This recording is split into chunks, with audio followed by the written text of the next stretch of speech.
Hello everybody and a very warm welcome to the Nürburgring, the second race of the first round of 2014 International GT Open. 60 minutes of supercar action awaits around this legendary Grand Prix circuit nestled up in the Eifel Mountains. This the first of 8 stops on the 2014 calendar. From here we go to the Algarve, Jerez, Hungaroring, Silverstone, Spa, Monza, and then finish the year in Barcelona.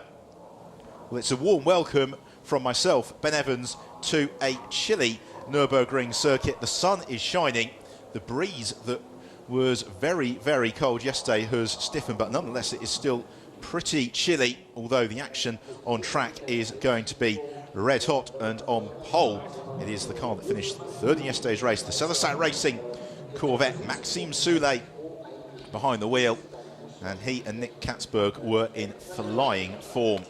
However, it was the other Corvette, the V8 racing car of Nicky Pastorelli and Miguel Ramos, that claimed the spoils in the first race of the season, and it is Pastorelli who starts from second of the grid today. Lining up third is the car that finished second in yesterday's race, the SMP Russian Bears Ferrari, in the hands of Roman Mavlanov, and he and Daniel Zampieri making a very potent driver pairing. Fourth on the grid, Mirko Venturi in the new for 2014 Black Bull Swiss Racing Ferrari. The car finished 6th yesterday in the hands of Joel Comathius.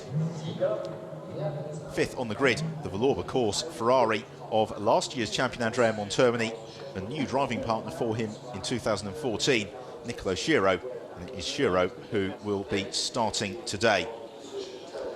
Sixth on the grid is the first of the GTS cars, and that is the 2012 International GT Open champion Federico Leo, alongside the German driver Claudio Zdanovic at his home race. The fastest driver in free practice on Friday was Thomas Jaeger, and he will start from the inside of row 4 at the wheel of the immaculately prepared Racing Mercedes. To the outside of the fourth row is Matt Griffin in the AF Course Ferrari that he shares alongside Duncan Cameron. They finished second in the GTS class yesterday, engaged in a very entertaining tussle with Joel Comathius. The vastly experienced Peter Cox lines up in 9th position in his self-run Lamborghini, the Cox Racing Enterprise, with 2 cars this weekend. And it is Stefano Constantini who completes the top 10 in the Ombre Racing Ferrari. Had a difficult weekend after Constantini lost the battle with the tyre wall on Friday afternoon, who recovered well. Hoping to recover is the V8 Racing entry of Diedrich Schittoff and Archie Hamilton, an early retiree yesterday. Schittoff didn't even get to race, but he will be starting. This account, a very warm welcome to the International GT Open for the Indian driver Aditya Patel in the Team Nova driver Audi, and Patel, who's raced previously in the ADAC GT Masters. Matteo Beretta also didn't get his turn behind the wheel yesterday after the engine in the Auto Orlando Sport Porsche blew when Isaac Tutumlu was at the wheel. However, that is a very quick car when all is going well, as is the V8 Racing Corvette in the hands of the former F3 racer Dennis Rotera. Rotera was in fighting form, charging out the pack. The GTS winner yesterday starts in 15th. That is Vlastislav Malev alongside Jose Perez-Icart. And the SMP Ferrari squad having a very strong weekend. Lorenzo Bontempelli, runner-up in last year's GTS Championship, has switched teams, switched marks this year. He's now in a Lamborghini with Eurotech Engineering, starting from 16th place. So the cars formed up on the grid as we get ready for the formation lap. So we're here at the Nürburgring for the second race of the first round of the 2014 International GT Open. The cars paused on the grid, ready to set off on their formation lap. It is then a 60-minute race that we have got to look forward to. And this is how they line up in full. Front row of the grid is Maxime Soulet, and alongside him, Nicky Pastorelli, an all-Corvette, row 1. Row 2, Roman Mavlanov and Mirko Venturi. and all Ferrari row 2. Row 3, Nicolo Schiro, and the first of the GTS qualifiers, Federico Leo. Row 4, Thomas Jaeger in the Mercedes, and the very rapid Matt Griffin.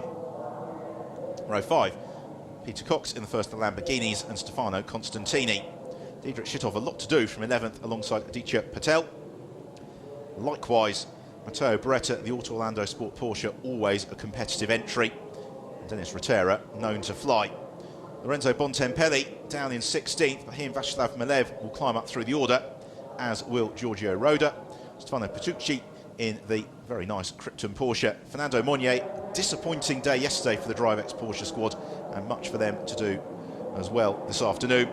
Louis Silva and Max Volker complete the penultimate row, and then it is Suzanne Veit on their own on row 12, because unfortunately the other Eurotech Lamborghini entry of Davide Valsecchi and Venturini was involved in a very nasty accident yesterday in qualifying for Davide Valsecchi. The car vaulted the barriers. Fortunately, David is okay. The car very much second hand and therefore out for this weekend, but we hope to see it on the Algarve in a few weeks' time. So if you're new to the International GT Open, to explain, there are 2 races each weekend, one of 70 minutes and this second race of 60 minutes. There are 2 classes, the Super GT class, which is for either GT2 cars or up-rated GT3 cars, and then the GTS class, which is for the more standard GT3 machinery.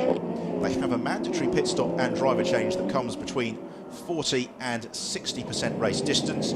So today that means between 25 minutes into the race and 35 minutes into the race, at which point they all must come in to the pits and make that mandatory pit stop. Now, the way that performance is equalised in the International GT Open is a little bit different to other categories.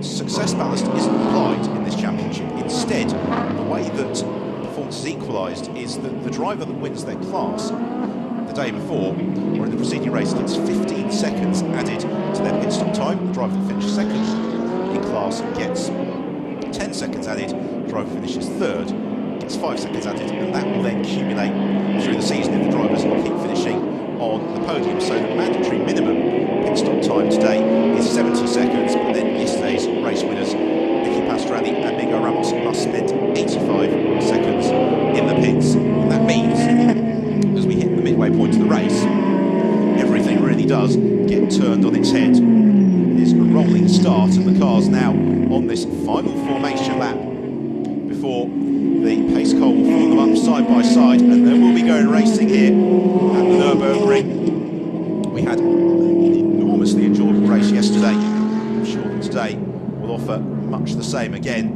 although it will be very interesting to see whether or not the pole sitter Maxime Soulet can make an escape early on, because his co-driver Nick Katzberg yesterday was involved in contact at the first corner. Katzberg was rotated, and it took an absolutely Herculean effort from both Katzberg and Soulet to bring that car back into contention for the podium places. The cars run on a control compound Dunlop tyre, and so the last opportunity to get a little bit of heat into the rubber, as Nick Katzberg, the former Megane Trophy champion, looks anxiously, as do the V8 Racing Corvette squad.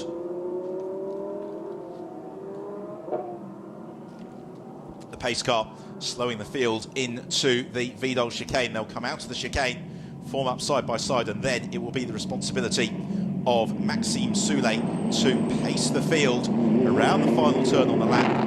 When the lights change, they will be going racing here at the Nürburgring.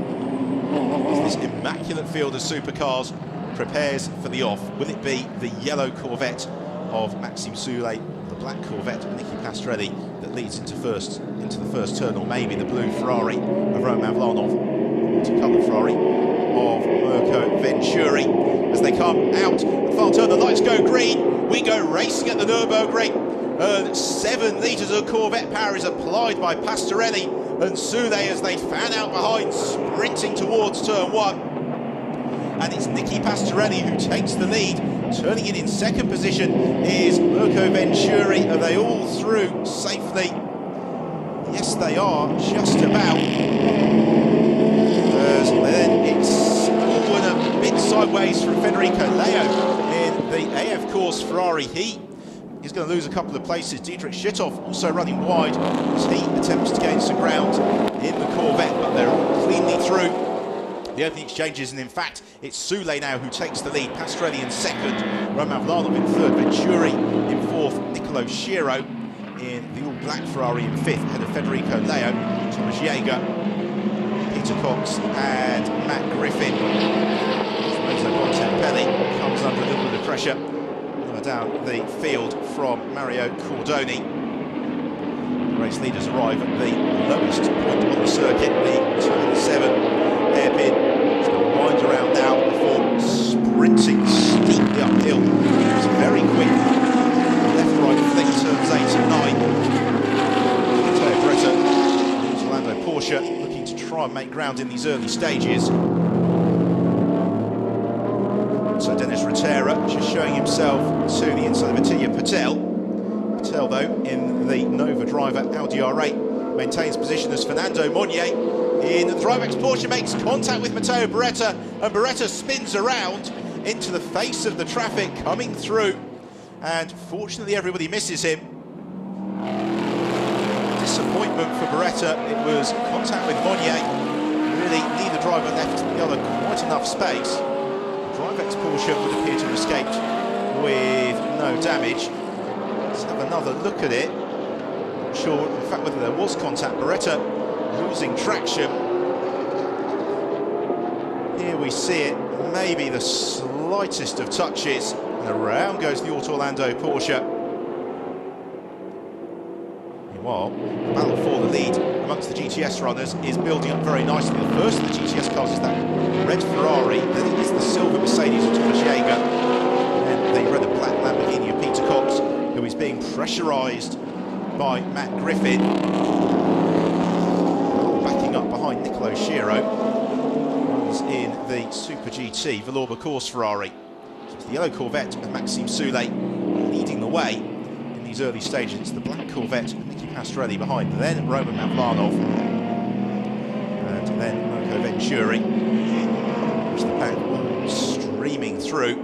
Maxime Soule, former race winner in the International GT Open in the GPR Aston Martin, switching the Corvette this year, trying to build an early buffer because they will have an extra 5 seconds in the pits relative to their rivals. Whatever advantage they can build up early on will be extremely beneficial later on.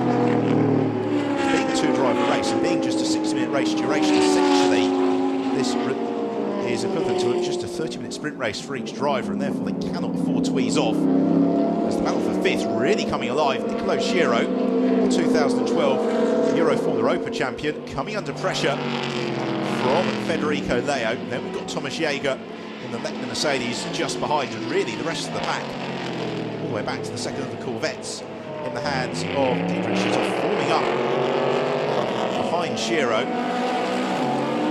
Schiro had a difficult race yesterday when a mistake cost him a chance of a podium. He would be anxious to get that Valour Course Ferrari on the rostrum again today, but at the moment he's losing touch to the 4th position Black Bull Swiss Racing Ferrari of Mirko Venturi. Fight for 5th, arriving into the braking zone for hairpin turn 1. Peter Cox going back into the midst of timer, former Opel champion. Pressure from Matt Griffin.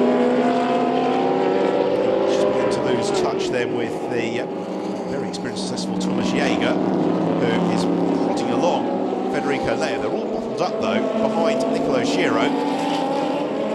This will be particularly frustrating for that all-red Ferrari with the white roof. That is Matt Griffin, who flashes his headlights. Griffin frustrated yesterday. He couldn't pass Joel Camathius, as we do see Dennis Rotera squeezing past Attila Patel. That's the place gained for Rotera. That's for 13th place.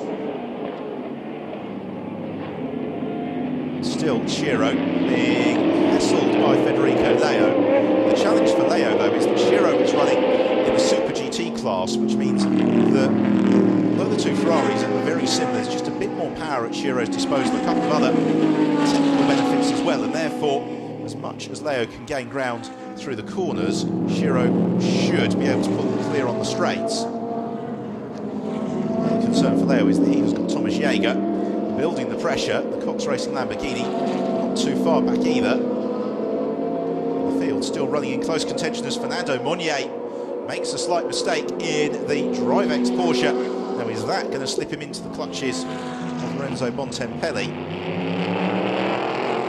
Leo again showing himself to the inside of Nicolo Schiro into the chicane. Just 1 corner's goal on this lap, and again Leo trying to catch Schiro by surprise, because if you follow the car in front for too many laps in a row as they're about to complete their 3rd lap of the race, you can sometimes get mesmerised by the car in front, but also, more importantly, you lose the element of surprise as Nicky Pastorelli coming into contact now with Maxime Soulé. Pastorelli, the second of the 2 Corvettes, runner-up in last year's International GT Open Championship alongside Miguel Ramos.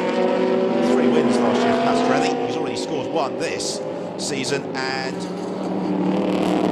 the former Champ Car racer, former European Formula 3000 champion, Pastorelli, in recent years has made a really successful career for himself as one of Europe's top GT racers. Challenges for the lead as Federico Leo challenges for 5th. He goes side by side with Nicolo Schiro into this downhill section, turns 5 and 6. Schiro, though, positions the black Valour course Ferrari in all the right places. The red AF course car of Leo looking to the outside into the hairpin at turn 7. That is unlikely to end successfully, but Schiro made a mistake on the brakes, and I think we'll see as they come out that Leo has got through. Indeed he has, and so has Thomas Jaeger. So Nicolo Schiro, again, a tiny error. It's cost him 2 places. He's now right in the heart of the fight for GTS honours, and still the battle for 5th position, because Schiro may well be able to close up on the cars in front on the straights. What can Federico Leo do now that he is to the fore of the GTS battle? Can he pull clear of Thomas Jaeger? As Jaeger already beginning to open up a little bit of daylight between himself and Nicolo Schiro, who is being comprehensively hassled by Peter Cox, who in turn is being pushed along by Matt Griffin. They all successfully negotiate the Vidal chicane once more, about to reel off the 4th lap of the race. Here we see the end of it, and Schiro snatched a break on the way in. He then went off the racing line, and because of the really difficult weather conditions that we've had for most of this weekend, it's very dusty and very slippery for the racing line, and we're seeing these small errors being disproportionately punished in the races this weekend at the Nürburgring. And that was no exception for Nicolo Schiro. Maxime Soulé responds to the pressure being laid down by Nicky Pastorelli. He sets the fastest lap of the race in the all-Corvette battle for 1st. It's an all-Ferrari battle between Roman Mavlanov and Mirko Venturi for 3rd position. And then in 5th place, it's the battle between the Ferrari and the Mercedes. Leo and Jaeger trying to pull clear of Nicolo Schiro, who possibly has gone offline again at the back of the shot. Let's see as they hit back down the hill. I think Schiro is really feeling the pressure being applied. And no surprise, because Peter Cox has been at the very top of international motorsport now, for the best part of 25 years. Nicolo Schiro, this is his 2nd season racing in GTs. Talking to his co-driver Andrea Montoni yesterday, he said Nicolo is quick, but he's just got so much to learn, and this is all part of the learning experience. Cox and Griffin both showing themselves in Schiro's mirrors.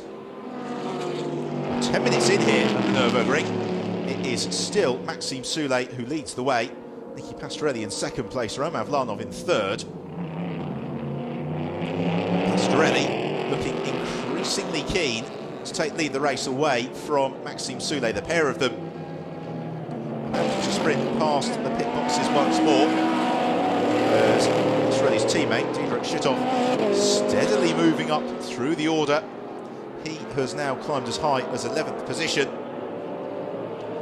Pastorelli not quite close enough to challenge Soulé on this occasion, but you can see the gaps between the pair of them just ebbing and flowing to the tune of a couple of hundredths of a second on each tour of the circuit. These cars extraordinarily evenly matched. All things being equal, this is a battle that we can look forward to for the remainder of the International GT Open season. This is just the second of 16 races. In third place then it's Roman Mavlanov, the young Russian driver, who's having a very busy 2014 because he's also racing in the Formula Renault 3.5 litre championship as part of the World Series by Renault package. Alternating his race weekends in that series with outings in the International GT Open, where he was so successful last year. Fifth place still Federico Leo, pressurised by Thomas Jäger. Both of them now well clear of Nicolo Schiro, who has got an increasingly aggressive looking Peter Cox just in behind him. He's a former competitor in the British Formula 3 Championship, British Touring Car Championship, and has really made a name for himself as one of the world's preeminent Lamborghini racers over the past 5 or so seasons. His Cox Racing team running 2 Lamborghinis this year in the International GT Open. Cox headlights ablaze, letting Schiro know that he's there. Just in behind Cox then it's the A, of course, Ferrari of Matt Griffin. And Griffin, one of the world's top Ferrari racers, a former single-seater contemporary of Lewis Hamilton, before, like so many, he decided to switch to pursue his career in GTs, as Lorenzo Bontempelli and Fernando Monnier make contact once, twice, not quite thrice. The Drivex Porsche still struggling for pace, and Griffin showing himself to Peter Cox, looking to the inside. That will give Nicolo Schiro some momentary respite as they reel off the 6th lap of the race. Don't forget, pit window opens when there is 35 minutes remaining on the clock. In other words, about 12 minutes time. So there's still a long way to go, really, in the context of this race before the pit window opens, and therefore to find this out on the track. And particularly Nicky Pastorelli, because as we were saying at the top of the show, the way that the performance has equalised in the International GT Open is that the driver who wins their class in the preceding race gets 15 seconds added to their pit stop time. And Fernando Monnier's race goes from bad to worse. He loses out to both Glauco Solieri and Mario Cordoni, and that is why he, through that contact with Lorenzo Bontempelli, has sustained a rear right puncture. So here's Pastorelli, he's got 10 seconds more in the pits than the car in front of him. He's got 5 seconds more in the pits than the car behind him, and he's got 15 seconds more in the pits than the car behind that.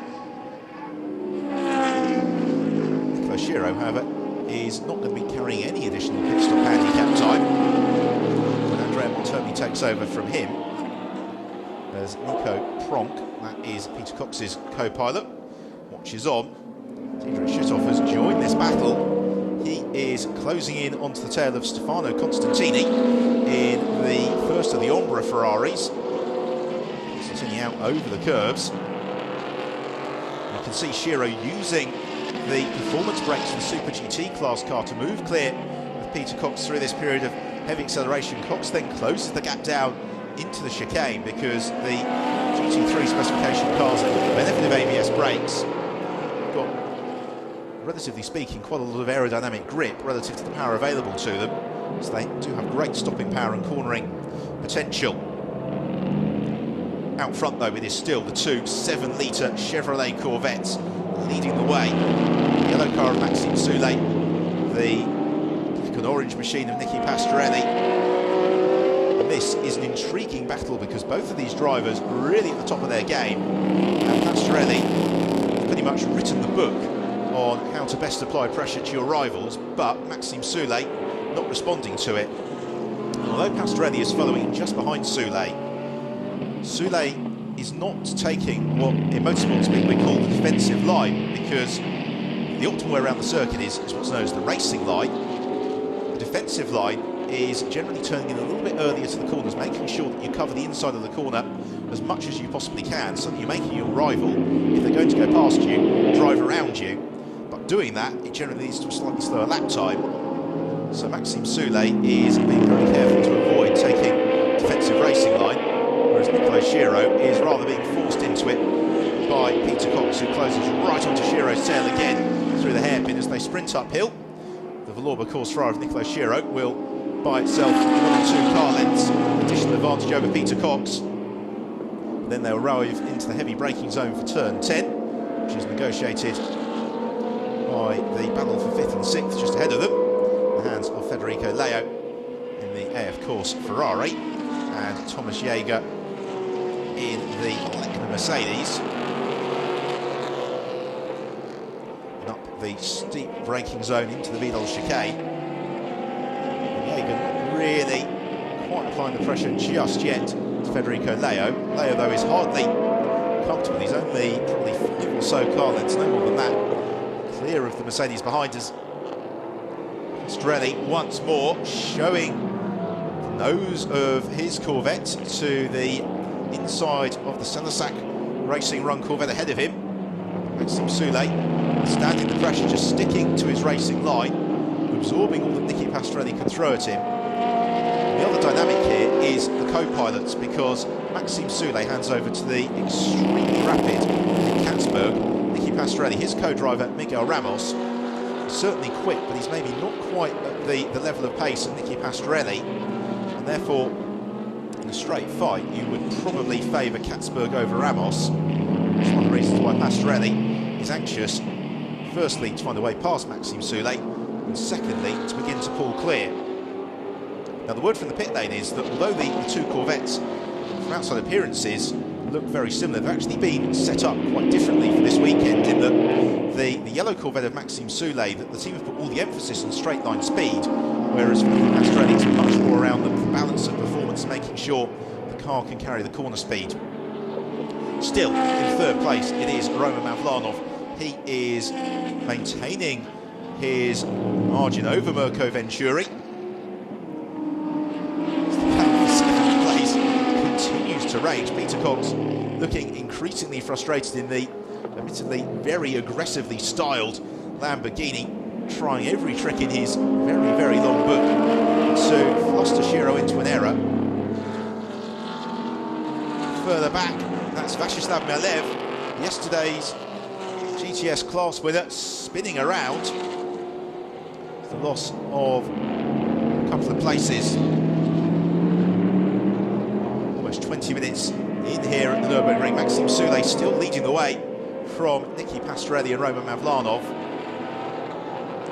Although Pastrelli would very much like it at the end of the 10th lap, which is the one they're on now, for it to be Nicky Pastrelli leading Maxime Soulé. Again, he thinks about trying into the turn one hairpin.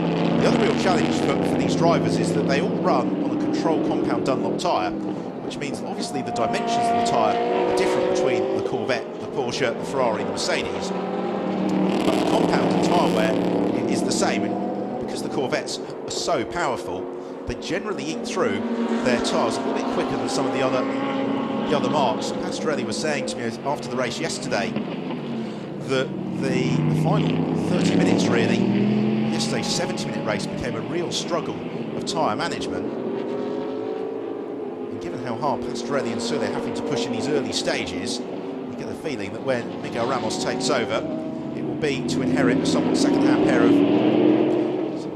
set of Dunlop tyres. They are breaking clear of the fight for third. They're now over 6 seconds ahead of Roman Mavlanov in third position. Mavlanov, though, mid-race will be handing over to the extremely quick Italian driver, former GTS champion, International GT Open, Daniel Zampieri. And Zampieri, when he's in a mood, is absolutely breathtaking to behold. So we'll see whether or not Zampieri can get into the mix, challenge these leaders as the race unfolds. Still 5 minutes away, though, from the pit window opening. That essentially is the equivalent to 3 more laps. For Nicolo Shiro, he will be counting those laps down, because he, aside from that mistake that allowed Federico Leo and Thomas Jaeger through, has driven a very nice race here in the Valour Course Ferrari. He's not been flustered, despite the collective pressure of the 4 cars behind him. They've been like this for the past few laps. He's being aided in that somewhat by the fact that Matt Griffin is getting increasingly frustrated behind Peter Cox, because Griffin knows that he can get into some clear air, that he will be able to go somewhat faster than he's been able to achieve thus far. But again, when the pit window opens, that's when the dimension of strategy comes into play, as Cox takes a very late turn in to the hairpin. This is the best opportunity for Griffin thus far, but Peter Cox knows that that's what Matt Griffin is going to try and do. He squeezes Griffin to the outside of the road into turn 2. Griffin challenges.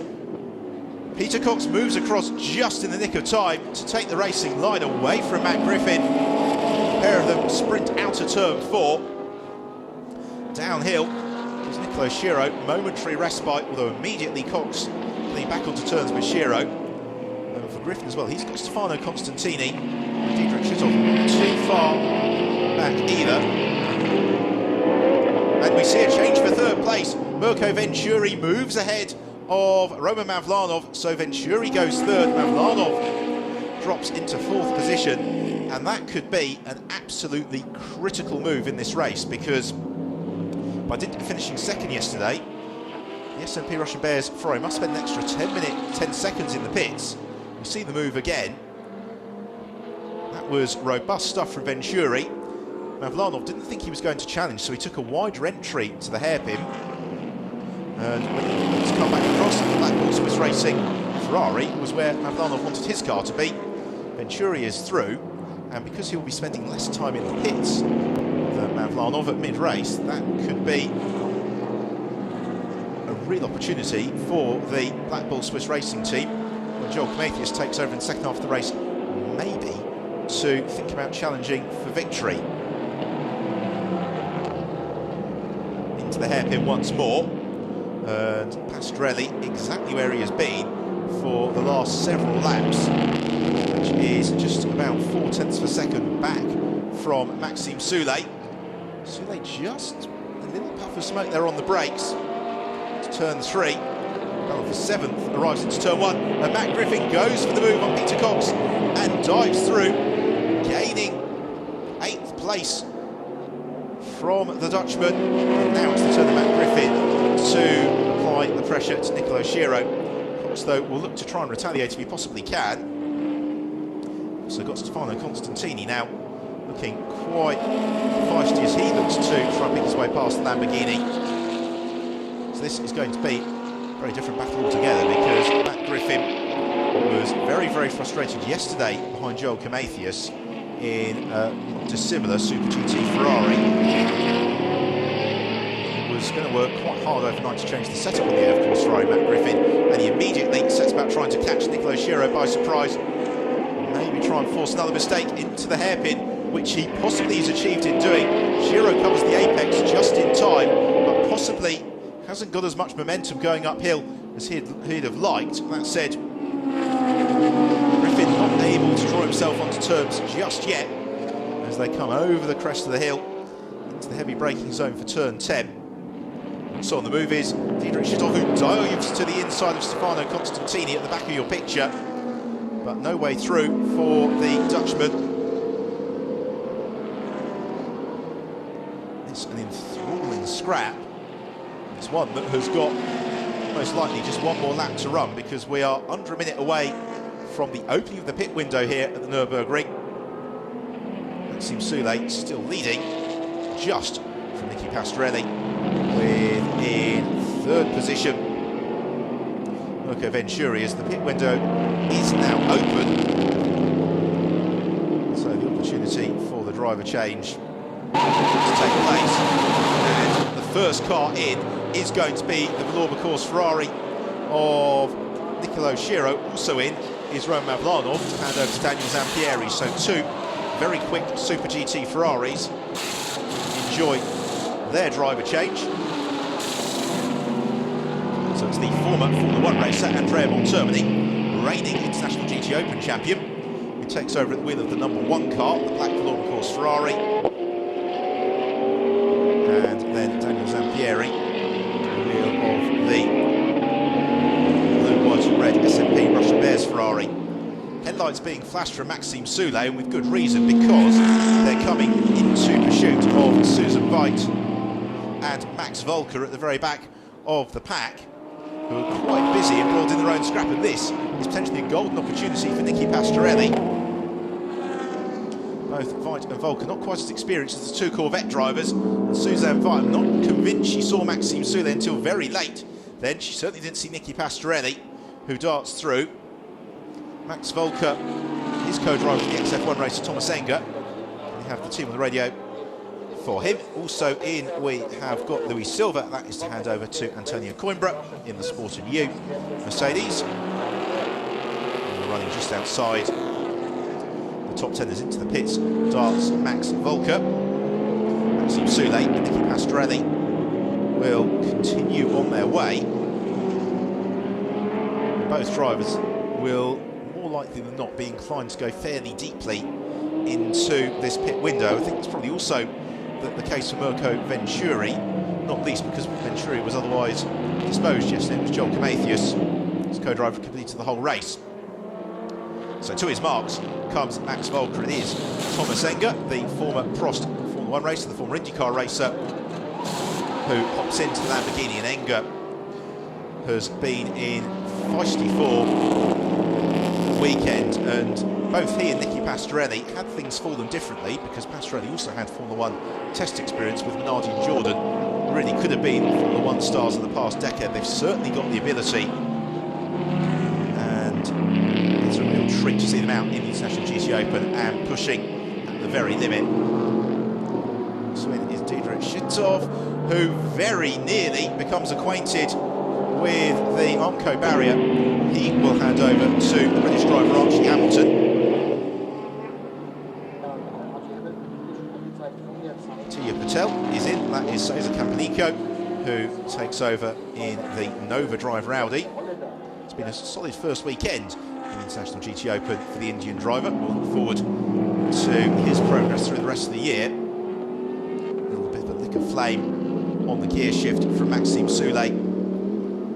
Pastorelli not quite as close as he was a couple of laps ago.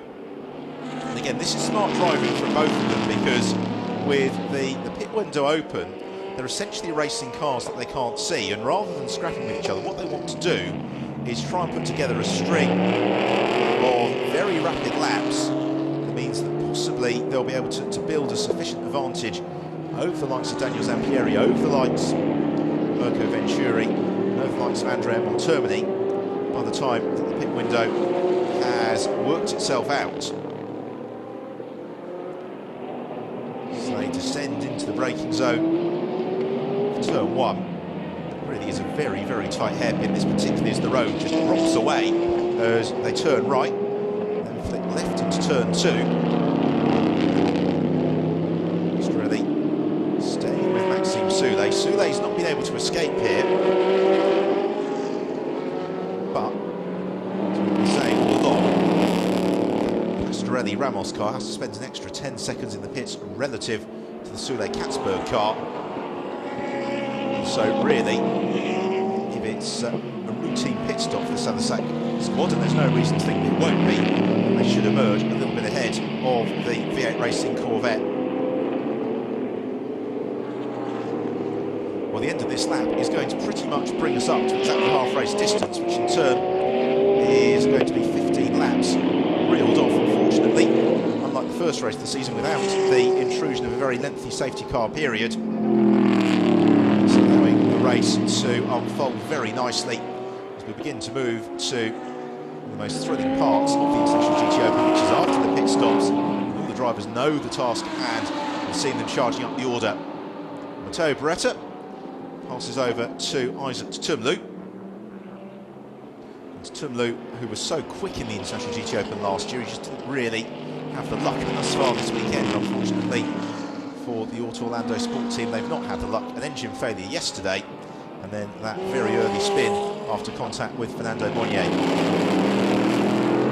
Through the Vidal chicane and into the pits for Nicky Pastorelli. He decides to duck in at exactly half-race distance to pass over to Miguel Ramos. And that's a smart call from the V8 Racing squad, because bottled up behind Maxime Soulet, there was no opportunity for improvement. Also in is Fernando Monnier in the DriveX Porsche, and he will be passing over to Juan Manuel Cachito Lopez, making a very welcome return to the International GT Open. The popular Argentinian driver, who was very very successful alongside Andrea Montermini back in 2012, scoring a victory in several podiums. So the experienced Miguel Ramos takes over from Nicky Pastorelli. Meanwhile, out on track, Daniel Zampieri, as ever, is flying. He and Andrea Montermini currently pretty much the two fastest cars on the track. Zampieri, a former Italian Formula 3 champion, he won a Formula 1 test drive as a result of that success and raised a huge number of eyebrows with his performance for the 1 machinery. Fortunately, after a couple of years in the Formula Renault 3.5 litre championship, his single-seater career has rather petered out, but instead he's become one of Europe's top GT racers. Maxime Soulet, though, remains in the lead of the race. So we're just over halfway through, and the order is Maxime Soulet leads it. Mirko Venturi is second. Federico Leo is in third. Miguel Ramos still showing as in second place, but of course that was him breaking time because he went into the pits. So in reality, he is significantly lower down the order. This is probably, in this pit window, the opportunity for maybe squeezing another couple of laps out here for Maxime Soulet, but he decides to duck in. And it will be Nick Katzberg who takes over. Just going to be careful to safely negotiate this very tight turn on the way into the pits, then slow the car down to the pit lane speed limit of 60 kilometres an hour, which feels agonisingly slow. Although in reality, if you're standing in the pit lane as the car's coming in and out, it's very, very quick. So they have got an additional 5 seconds of pit stop handicap as a result of their third place finish yesterday. Out on track though, Miguel Ramos. Now where has he emerged is the question in relation to Daniel Zampieri and Andrea Montermini, because I think that's going to give us the best indication of what the likely challenges are over the remaining time in this race. Katzberg being strapped into the Salsac Corvette, various checks being applied, and here is Daniel Zampieri. I suspect that Katzberg is going to emerge from the pits somewhere ahead of Zampieri. Zampieri put the car on pole position for yesterday's race. It's been a very solid weekend for the SMP Russian Bears Ferrari team. Last year, they were one of the revelations of the International GT Open Championship, getting steadily faster as the year progressed. Right, here we go. There is Nick Katzberg emerging from the pits. It's going to be at the end of this lap, maybe the next. We're going to get a true sense of the order because we still haven't had the Black Bull Swiss racing car of Mirko Venturi in. Here's the last of the front runners who's due into the pits. We've got a brilliant scrap though going on between Miguel Ramos and Andrea Montermini, a little bit lower down the order, which will potentially be for a podium place as the race unfolds. Oh, and contact there between the Ombra car, and that is Stefano Gattuso, who makes contact with Jose Perez Icart in the SMP Russian Bears Ferrari. It's Gattuso who loses out, and that would have been for position at the very sharp end of the GTS class, and hopefully not too much damage to the Ombra car. Right, here is the Ramos and Montermini battle, which has already been decided in favour of Andrea Montermini, an extremely likeable Italian who claimed 4 wins en route to the International GT Open title last year. Is half a lap away from the driver change that's underway. Joel Prometheus taking over from Mirko Venturi. Also into the Lettner Racing Mercedes is Mario Shooter from Thomas Jaeger. So essentially at the moment Montermini is racing a car that he can't see, but I can, because the Black Bull Swiss Racing spotted directly opposite the contract. So we have another look at this, and it's proof that 2 Ferraris don't fit into space that's only big enough for one of them. Probably both drivers equally complicit there. It's Gattuso who had the worst of it. So just 24 minutes to go, and Joel Prometheus has been released from his pit box, so he should emerge pits potentially even in the lead of the race here. We'll be able to give you the full order at the end of the next lap, because everybody has now completed their pit stops. They all come flashing through, and so of those that have made their pit stops, Nick Katzberg is clear of Daniel Zampieri, then Zampieri is ahead of Andrea Montermini. So here is Katzberg. The big question is, where is Katzberg in relation to Joel Komathias? As the pit window is complete, everything is now going to have to be sorted out on the track. The order that you see is a little bit erroneous, because most of those drivers pitted in very, very deeply into the pit window, coming at the last possible opportunity. So it'll be at the end of this lap that we can give you the order and the gaps, which will determine the battles that we can expect to see over the final third of what has thus far been a thoroughly enjoyable second race of the season of the International GT Open. Nick Katzberg, though, pressing on. And he is essentially racing cars that he can't see. He just knows that he needs to put together a very solid string of laps, maybe on to score his debut victory in his National GT Open. Katzberg, who very, very highly rated, was fifth in his class in the European Le Mans Championship last year. He's also raced in the FIA GT Championship and the Dutch GT Championship. About to complete then the 18th lap of the race, and he is going to be through as the new race leader. So Katzberg accelerating over the line now, and he is leading the way. And he is leading the way from Joel Komathias in second position. There's Komathias at the very back of your shot. And Komathias, though, has got Daniel Zampieri just 2.1 seconds behind him. So the first and third cars in your picture, there is Zampieri, fighting over second and third position. And they have both got Andrea Montermini in fourth place, chase it breathing down their neck. And in fifth position it is Miguel Ramos. Leading the GTS class, it is Mario Placiuta in sixth, ahead of Claudio Zdanovic in seventh and Alan Sickart in eighth place. So Joel Komathias, former champ car racer, very successful racer in the International GT Open, a former champion. Had a very difficult 2013 season as part of the Ombra team, ended it very abruptly with a nasty testing shunt in Barcelona. A new car, a new team this year for Komathias. His talent remains undoubted. Zampieri is already eating into Komathias hand over fist here. Partly that's going to be Komathias just getting familiar with the track conditions.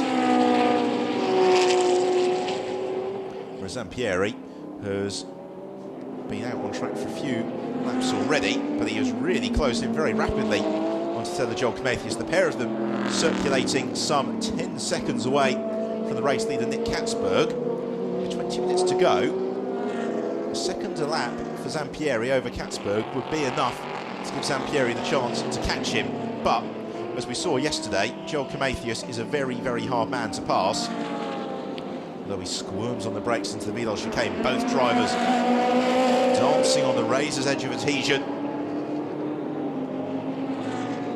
To the completion of the 19th lap of the race, which has already been reeled off by Nick Katzberg with a 2 minutes 0.3.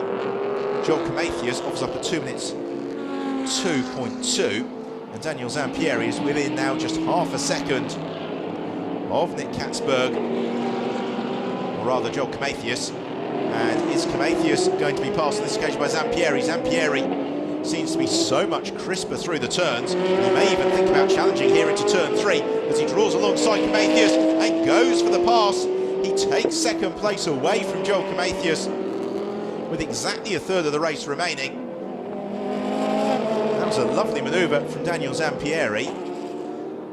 And closing in on the pair of them is Andrea Montermini, who's only 7 seconds back. Here we see it again. Zampieri finding plenty of space to the inside at turn 3. Darting through. Duncan Cameron and Nico Pronk also in the thick of the action with Cesar Campanico. Duncan Cameron, 3 times a winner last year in the International GT Open. And he's worked out today as Pronk does get passed by Campanico. Here is our race leader, Nick Katzberg. His advantage over Daniel Zampieri, 12.5 seconds. And he and Zampieri setting identical times through the first sector on this lap. The big question, though, is the extent to which Maxime Soulet, through necessity, in the opening stint of the race, used up those Dunlop tyres, and therefore the sort of pace Katzberg can really maintain if Zampieri starts to reel him in. So Soulet watches on pit wall. Here is Zampieri. Zampieri through the middle sector of the lap, not quite as quick as Katzberg. Mathias, now that he's got himself up to speed, is doing what he can to stay with Zampieri. So over the line go both Zampieri and Mathias. And Zampieri was a 1/10 of a second quicker than Katzberg on that occasion, so he remains 12.5 seconds back from Katzberg. Really needs to stand the chance of winning this race 1.5 seconds a lap quicker than Katzberg between now and the checkered flag. But now the battle to watch is the one for 3rd and 4th place, because here comes Andrea Montermini, the reigning champion. And Montermini currently the fastest driver in the race. 1 minute 59.8 was his last effort. As he closes in, Ipswich Joel Comathius only 5 seconds back, but he was 3 seconds quicker than Comathius on the previous tour. Also flying, although towards the other end of the field, is Thomas Enger, as we'd expect. He's the only other driver circulating in the sub-2 minute bracket. The challenge though here for Montermini is he's going to have to get past his former driving partner, Juan Manuel Lopez, in the Drivex Porsche, to put a lap on him. He's hoping that the Drivex team would be on the radio to Juan Manuel, saying, "You're not racing the car behind you for position.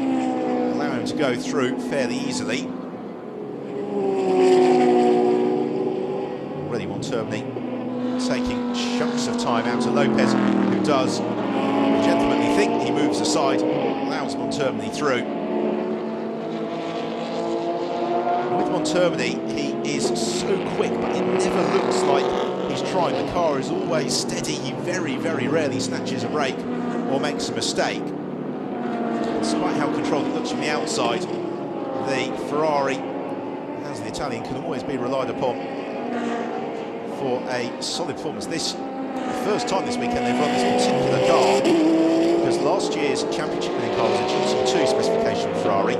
This is an enhanced GT3 spec car. It's the first they've run it on the Dunlop tyres required by the championship.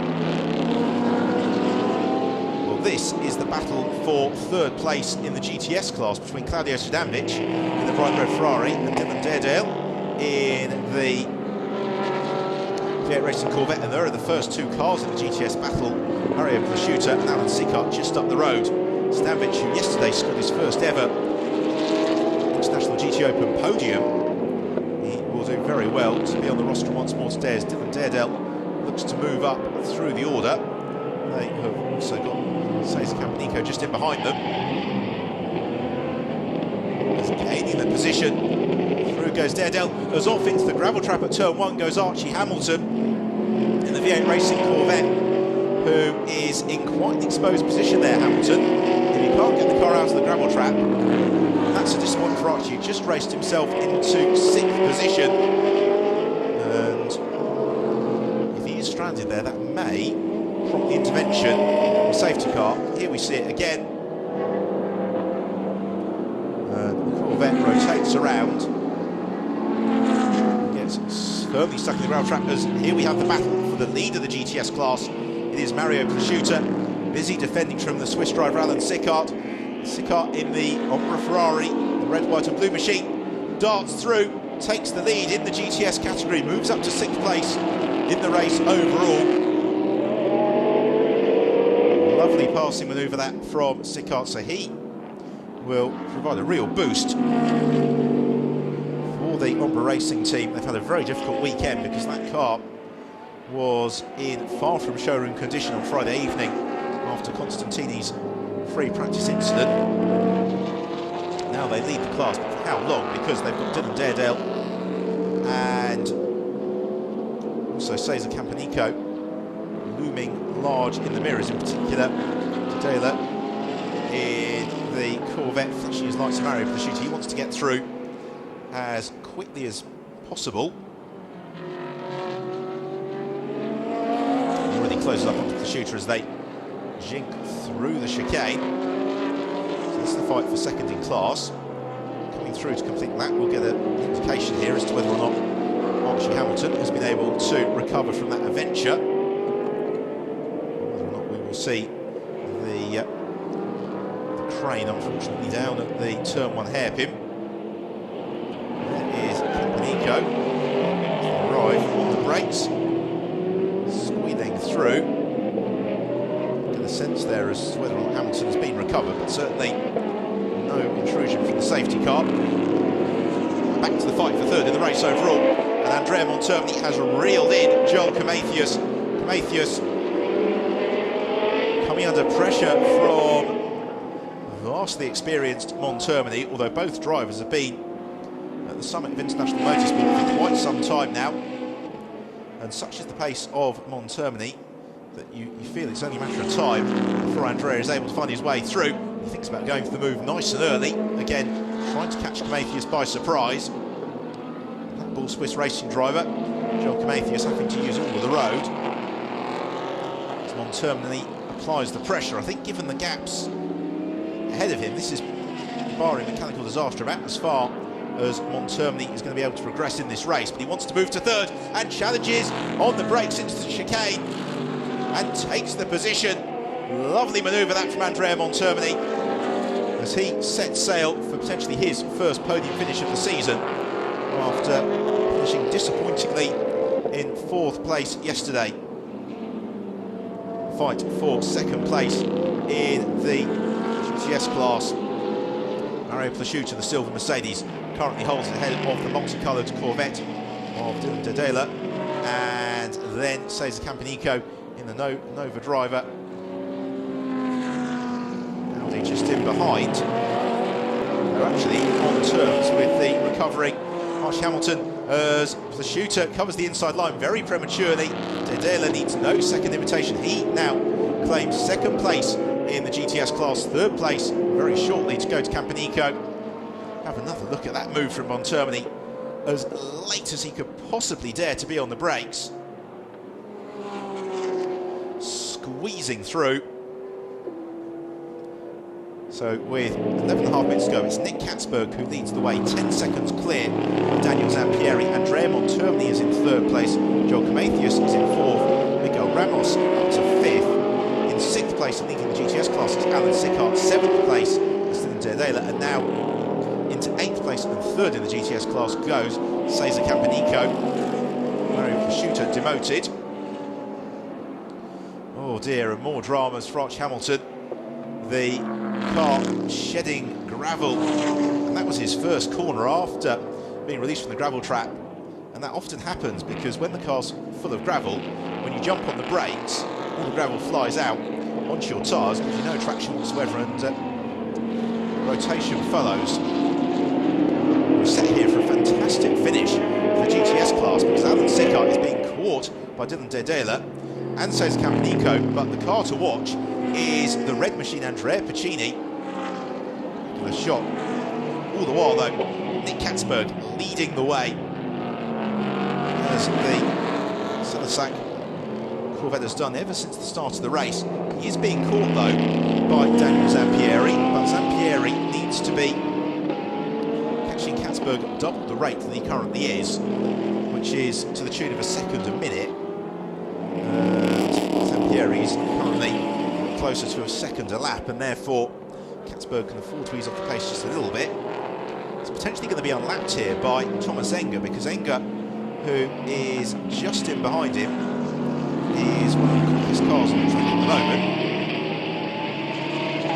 Potentially be hassling Katzberg along, which isn't necessarily what Katzberg would want, to have his pace driven by that of one one of the cars a little bit lower down the order.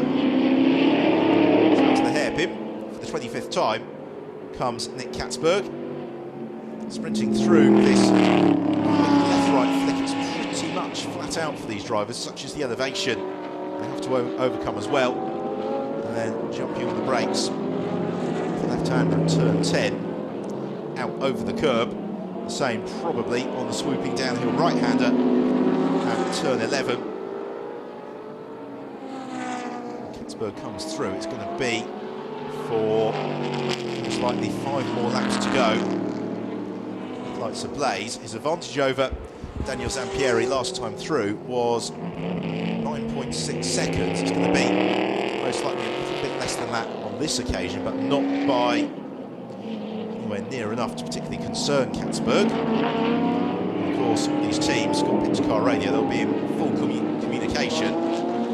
Katzberg may be getting the word here to allow the Cox Racing Lamborghini of Thomas Enger through and to disappear into the distance, because Enger is flying. One of the quickest drivers in the field. The good news, though, for Katzberg is that Zampieri had a poor lap last time around. Here is the second place car, Zampieri, who was only 6.7 seconds clear of Andrea Montermini, and last time through, Montermini was 1.5 seconds faster than Daniel Zampieri in the SMP Chimber's Ferrari, and at that sort of rate of capture, Zampieri's second position is vulnerable. Katzberg could really do without this pressure from Thomas Enger. And you do wonder whether or not he'd be better advised to allow Enger through. You can see the gap between Zampieri and Montermini. It's a gap that's being eaten up very rapidly. We'll get a sense as to whether Montermini continues to close in on Zampieri in a couple of seconds' time as they complete the first sector of the lap. It's a 56.2 from Daniel Zampieri. It is a 56.3 for Montermini, so in fact the gap goes out fractionally, which suggests that it was a mistake from Zampieri last time round, rather than anything that's going to substantially jeopardise his pace through to the checkered flag. In the GTS class battle, by the way, it's still Alan Sicart leading that from Dylan Dodela and Cesar Campanico. Chance to enjoy in super slow motion. Katzberg at the wheel. Somerset Racing Corvette. There is the Scuderia Valor-Bacors team,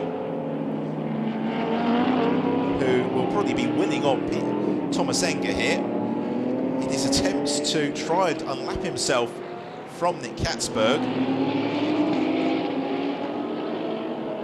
Katzberg's advantage is pretty much the entire length of the start and finish straight as Enger shows himself to the inside line of Nick Katzberg and shades here of Ayrton Senna and Eddie Irvine at the 1993 Japanese Grand Prix, when Irvine had the impetuosity to unlap himself from Ayrton Senna, received a knuckle sandwich for his troubles, and Enger now does unlap himself from Nick Katzberg. Andrea Montermini very shortly to put the lap on the car of Antonio Coimbra, the Sporting U Mercedes. Maxime Soulé, Somerset Racing team, watching on from the pit wall as Nico Pronk had been caught briefly by Ferdinando Geri. Geri rotates his Lamborghini. That was for 14th position. So now that Thomas Enger is through, he's got clear air, may well set the fastest lap of the race here for us. We have got a 20-second penalty for the third place car in the GTS category, Cesar Campanico. Another look at Ferdinando Geri's moment. Rear of the car overtakes the front. A quick and fairly harmless spin says the GTS podium likely to change. The 20-second penalty, Cesar Campanico. But with just under 5 minutes to go here at the Nürburgring, it's looking very good for Nick Katzberg. This is the battle then for GTS honours, and we've got a change on track for third as Andrea Piccini is ahead of Cesar Campanico. He's about to try and pass Dylan Dodela as well as they head downhill in into the bottom hairpin. Andrea Piccini was inspired form yesterday. The former runner-up in the Nürburgring 24 hours. And I get the feeling if Piccini can find a way past Dylan Dedela here, he is going to be able to challenge very quickly the car of Alan Sicart as well. Three leaders in the very, very keenly contested GTS category, separated by pretty much the size of a large blanket. No more than that as the sprint downhill. And then begin the uphill climb into the heavy braking zone. Piccini goes for the move, and fortunately Dedela seeds him. Darts across the grass. Piccini will feel that that place was mine. Dedela may well take the view, well actually, it was a choice to turn in and have an accident or go straight on and avoid the damage. Let's have another look at it. Piccini was alongside. Yeah, I probably rule in favour of Andrea Piccini there. Although he committed to the move very late. Notwithstanding, Dylan Dedela has decided that he will maintain second position for the time being in the GTS class. They're also battling for sixth place in the race overall. Now Piccini goes for another move to the inside of the Corvette, and this time he's going to make it stick. And so Andrea Piccini goes second in his AF Course Ferrari in the GTS category. There's no real concern though for Dylan Dedela, because the car behind him, Cesar Campanico, has been slapped with, as we understand it, a 20-second penalty added to his race time at the conclusion of proceedings. But now what can Piccini do about Alan Sicart up the road ahead of him? Sicart, who has raced predominantly in the Spanish GT Championship. So, as Piccini uses his track knowledge to pounce and dart to the inside. Dedela. Still been a very impressive weekend for the 99 V8 Racing Corvette. Already, Andrea Piccini in pursuit of the Ombre Racing Ferrari of Alan Sicart. The fight for sixth place, but more importantly, GTS class honours. They're going to have probably 2 more laps with which to sort themselves out, because there is now just a lap time left in the race, and the next time that Nick Katzberg crosses the start and finish line will be to start the final lap. This is the closest battle in the top 10, the battle for the top 3 in the race overall. The gaps now just begin to stabilise. So where is Andrea Piccini, the Scarlet Ferrari, going to be able to make the move on Alan Sicart? You suspect it's probably going to be towards turn 1, if not before it, because Sicart moves to cover the inside line. They flash past the pit wall. Sicart has got to cover the inside line. Piccini will try and force maybe Sicart to outbrake himself into the opening hairpin. Looks for the cutback, and he may well squeeze through here. And he has done just that. Lovely overtaking manoeuvre from Andrea Piccini to take the lead of the GTS battle. And he played that perfectly. And Sicart didn't really outbrake himself, as we have another look at it. Piccini was able to get the car slowed down, take a very tight line through the hairpin, and then win the drag race to turn 2. Now Piccini is through. He is going to do everything he can, probably just to put a little bit of daylight between himself and Sicart. He's not going to improve any further than 6th, but he doesn't want to offer any possibility for the Swiss to challenge in the final lap of the race, which has just started now, as Nick Katzberg goes into his 30th lap. This is the on-track battle for third in the GTS class. Dylan Dedela and Cesar Campanico, but don't forget Campanico, as I understand it, extra 20 seconds to his race time.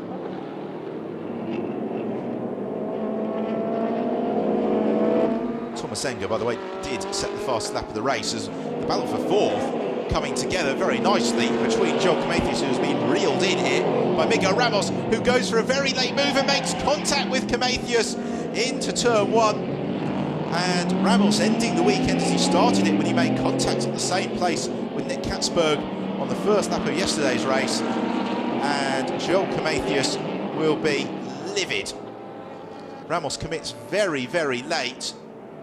I'm not sure Camathius saw him. He moved across, and with all the will in the world, Ramos couldn't have got that car stopped in time to avoid contact once Camathius had committed to turning in.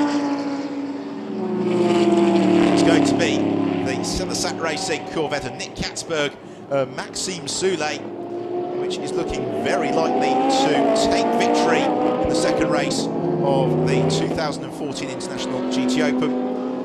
Negotiates Glauco Solieri in the Krypton Motorsport Porsche. Unfortunately, that doesn't prove to be Nick Katzberg's kryptonite on this last lap. He should now have a reasonably clear run through to the checkered flag as he bounces over the curves, sprints on to the right-hander. It has been an imperious performance from Maxime Soulet and Nick Katzberg, and they, at Selesat Racing, win the second round of the 2014 International GT Open.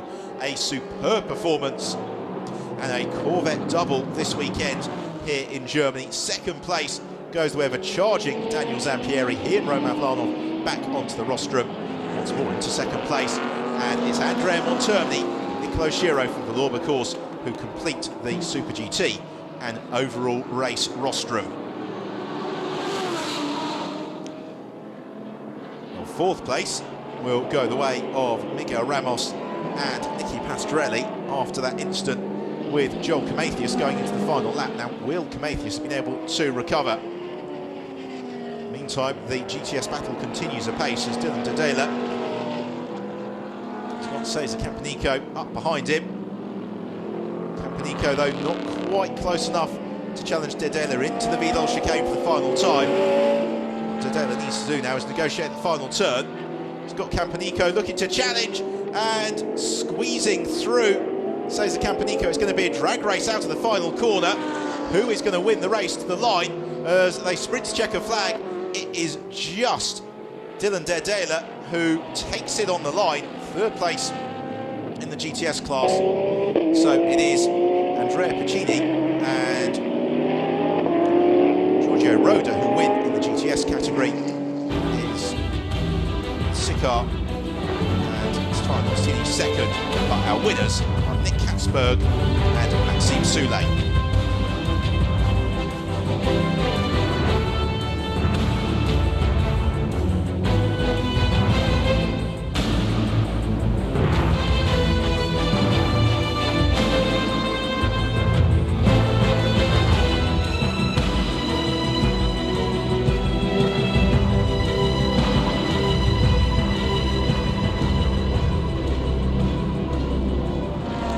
Here are the final results from the second race of the year at the Nürburgring. Maxime Soulet and Nick Katzberg victorious from Roman Vlanov and Daniel Zampieri. Andrea Montermini and Nicolo Schiro in third from Miguel Ramos and Nicky Pastorelli. Petrini and Joel Camathius in fifth. Giorgio Roda and Andrea Piccini win the GTS class in sixth from Stefano Constantini and Alan Sikar. And then Dylan Dedela and Dennis Rotera complete the GTS podium. It's Mario Plasciuta and Jäger in ninth, and then Duncan Cameron and Matt Griffin completing the top 10. That penalty for Cesar Campanico and Didier Patel, they finish in 11th ahead of Claudio Stanvic and Federico Leo. Max Volker and Thomas Enger 13th, Enger setting the fastest lap of the race ahead of Solieri and Pezzucci, then Nico Pronk and Peter Cox. But unfortunately, dramas behind for Manuel Lopez, Archie Hamilton, Matteo Bretta and Isaac Tumlu. Another difficult day for the Auto Orlando Sport team. Chance for Katzberg and Soulet to celebrate here at the Nürburgring. The next round of the International GT Open is at the Algarve circuit, the first weekend of June, 7th and 8th of June. And of course, do make sure that you join us for all of the action from the twists and turns at Portimao. What a weekend for Daniel Zampieri and Roman Vlanov in the SMP Russian Bears Ferrari. 2 second places for the pair of them, and that sets them up very nicely as the championship will unfold through the course of the season. Third place for Andrea Montermini and Nicolo Schiro in the Valour Course Ferrari. So the drivers enjoying the congratulations to the teams in Parc Fermé. They will then shortly head onward to the Nürburgring rostrum. Top work for Katzberg at the wheel of the Corvette, because it is a difficult car to handle so much power, and then managing the tyres throughout the course of the race, very tricky. Handshakes and a hug from Montermini. He and Shiro putting together a solid performance. It was a great stint from Andrea Piccini to give him and Giorgio Roda victory amongst the GTS runners. Piccini, who was very, very quick during the first phase of yesterday's race, and able to charge up the order. Helped a lot by the fact that we had such a tight GTS battle in the early stages of the race. It meant the gaps didn't really open up, and therefore once the pit stops had unwound themselves, it gave some of the drivers the chance to charge through. So off the line it was Maxime Soulé who almost failed to convert the pole position. Nicky Pastorelli took lead into the first turn, but as he slid out a little bit wide, that gave Soulé the opportunity to pounce back through. Later on the first lap, contact between Fernando Monnier and Matteo Beretta saw Beretta rotating. In the Auto Orlando Sport Porsche, Monnier was in the wars. He also had this contact with Lorenzo Bontempelli, which triggered a puncture and a trip to the pits for the DriveX Porsche. In front of the field, though, we had more drama as Vyacheslav Mernev rotated from contention. Roman Mavlanov and Venturi were very much in the thick of the action. Mavlanov pitched early, hand over to Daniel Zampieri. Nicolo Schiro doing much the same to pass over to Andrea Montermini. Stefano Gattuso, though, and Jose Perez Icar had very short races after that contact on their first lap after the pit stops. Cesar Campanico sidling through the field in the Nova driver Audi. This was the move from Andrea Montermini on Joel Camathius to give Montermini third behind Zampieri and Nick Katzberg. Fernando Gehry, that spin saw him dropping down the order. Last time into the hairpin, contact between Miguel Ramos and Joel Camathius saw Ramos elevated to fourth, Camathius demoted to fifth. And it was a victory for the Selesac Corvette team of Nick Katzberg and Maxime Soulé from the SMP Russian Bears, Ferrari of Daniel Zampieri and Roman Mavlanov. In third place, Normal Course Ferrari, Andrea Montermini and Nicolo Schiro. Giorgio Roda, Andrea Piccini scoring victory in the GTS class. Another look at the results then, with Soulé and Katzberg winning it by almost 7 seconds from Mavlanov and Zampieri. Montermini and Schiro, their first podium of the season.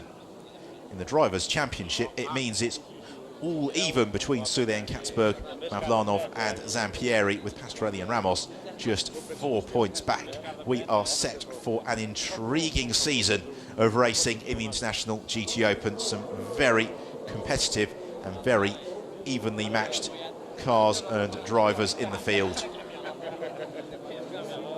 It's going to be the Algarve next up, then on to Jerez, Hungaroring, Silverstone, and after the summer break, Spa, Monza and Barcelona. The championship visiting some of Europe's finest circuits. It would include the Nürburgring Grand Prix circuit, in that it has provided 2 excellent races for us this weekend to kickstart the International GT Open season 2014.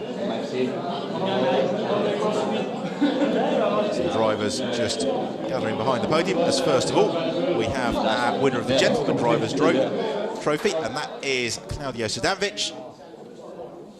It's been a very successful weekend of racing for Claudio. And then third place for Nicolo Schiro and Andrea Montermini.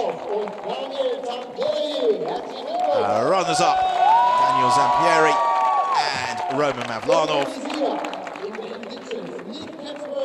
And race winners, Nick Katzberg and Maxime Soulé.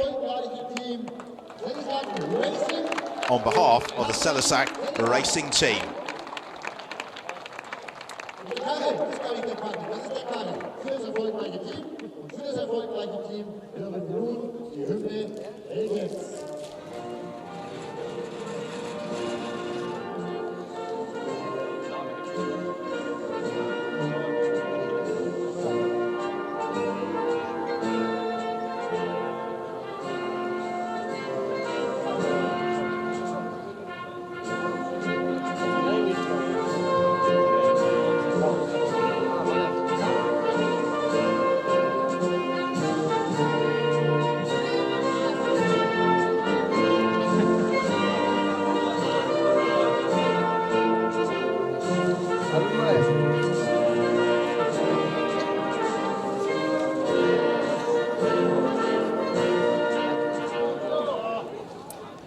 The Belgian national anthem in honour of the Salazar Racing Team rings out at the Nürburgring as we move on to the presentation of the trophies.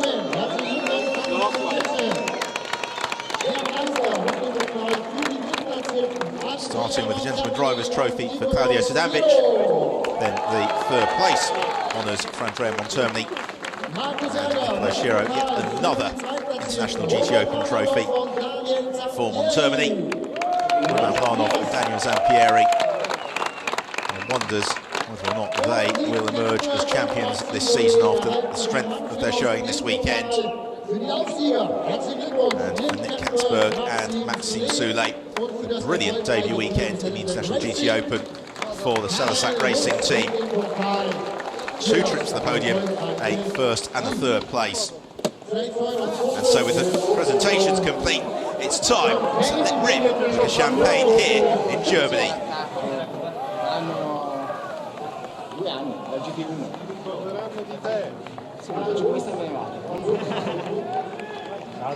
Drivers celebrating on the podium.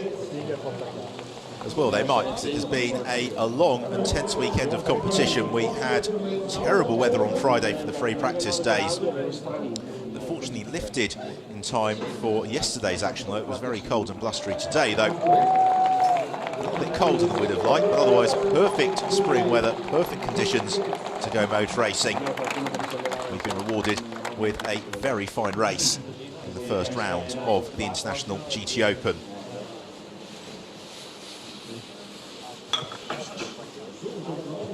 Well, at the conclusion of the overall race podium, we will turn our attention to the GTS podium. And so we'll see Giorgio Roda and Andrea Piccini on the top step of the rostrum ahead of Stefano Constantini and Alan Sickart, and then Dylan Dedela and Dennis Gratera.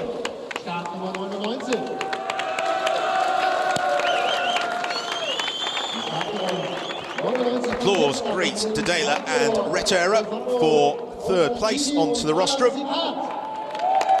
Runners-up Stefano Constantini and Alan Sickart. And then our GTS class winners, Andrea Piccini and Giorgio Roda. And the winning team, AF Course.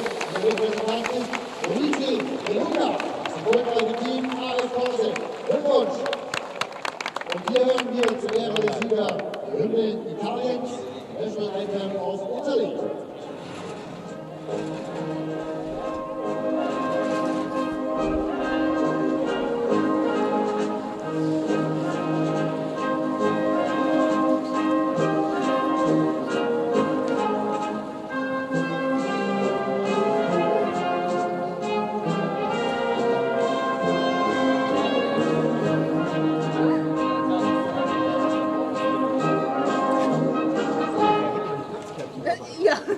The Italian national anthem in honour of the winning team in the GTS category, AF Course. And they are about to begin with the presentations of the trophy. So in third place for the V8 Racing Corvette squad, Dylan Dedela and Dennis Retera. For Ombra Racing, Alan Sickart and Stefano Constantini. And then for AF Course, Giorgio Roda and Andrea Piccini, with AF Course also claiming the team honours as well. Und die ganze Ausnahme mit dem Pokal für das erfolgreiche Team AS Corsair. Luigi Benuga. The presentation of the trophies is complete here at Nürburgring. First photo, And they will just pause for some photos very quickly for the assembled throng beneath the rostrum. Abbiamo ancora un'altra gara noi. Noi abbiamo ancora un'altra gara. Abbiamo un'altra gara ancora noi. Photos complete. It is time to let rip with the bubbly here on the podium, which means it's time for myself, Ben Evans, to say thank you for your company this weekend, and we look forward to you joining us at the Algarve in a few weeks' time.